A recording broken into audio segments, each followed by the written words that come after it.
dignity for everyone. Jess Phillips. Thank you, Mrs Cummings.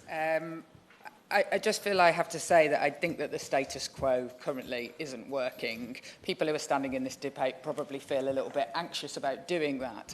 And that isn't a status quo that I would particularly recognise on either side, if we have to have sides. Sex and gender are different. I've never met a trans person who denied this or over the years of having very robust debates with them. And in my life, the discrimination I have suffered at the hands of establishments, rather than just, your everyday sexism, has always been exclusively because of my biology. The obvious examples I could give are about pregnancy, where I was told not to bother to turn up for interviews because of pregnancy scan appointments, or the fact that I was told I was too young to decide if I wanted to be sterilised at the age of 28, when my husband, just 3 years older than me, was allowed to make that decision without anybody batting an eyelid. I had to get 2 doctors to sign a thing to say that I could have an abortion.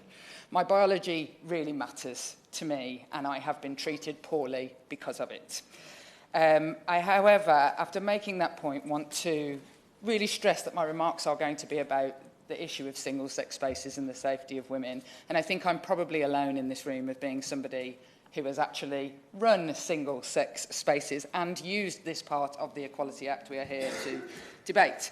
So, we all know violence against women and girls, men's violence against women and girls, it happens to women. It is, of course, it happens to men, and frankly, if you need a service because you are a victim of domestic or sexual violence, I do not care which category you fall into, you are entitled 100% to expect access to those services. But the Equality Act has to allow that we need different kinds of services for different people's needs, understandably. The Equality Act is a carefully balanced piece of legislation which recognises that women and men, and let's be honest, it's less men, need protection from sex discrimination. And as part of that, women need to be able to have separate services and associations, charities and sports. So the majority of victims of domestic violence are women, and they're much more likely to be seriously hurt or killed. We must be really careful to protect our intricate and finely balanced services for women.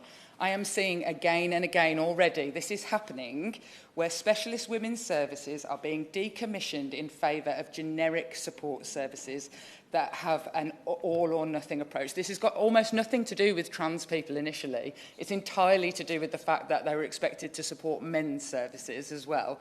And so they're decommissioning services, and you have situations where perpetrator and victim are in the same service, and that is happening all across the country. It is utterly devastating, and the government should be looking at commissioning of women's-only spaces in the procurement bill, which we have tomorrow. I'll look forward to everybody tomorrow who stands up and fights for women's-only services today, saying the same thing and not wanting the free hand of the market to decide, but to actually say that you want women's-only services, specialist women's services, because in the domestic abuse bill and in the online harms bill, the government refused to put the word women in it. It's funny how they're keen on it now. I shall be pushing everybody who speaks in this debate tomorrow to be voting on that basis. But organisations are afraid of funding from getting funding, and authorities thinking that they have to have an all-or-nothing approach. This is a reality that we are already seeing. Part of the problem is the confusion and fear about the law, and believe me, it is our role as parliamentarians to sort that out, no matter how hard it might be. It cannot be left to the courts. It cannot be left to individual women's services to muddle through and fight legal battles. And believe me when I say this happens, it happened to my organisation when we were there because we refused to interview a man for a job.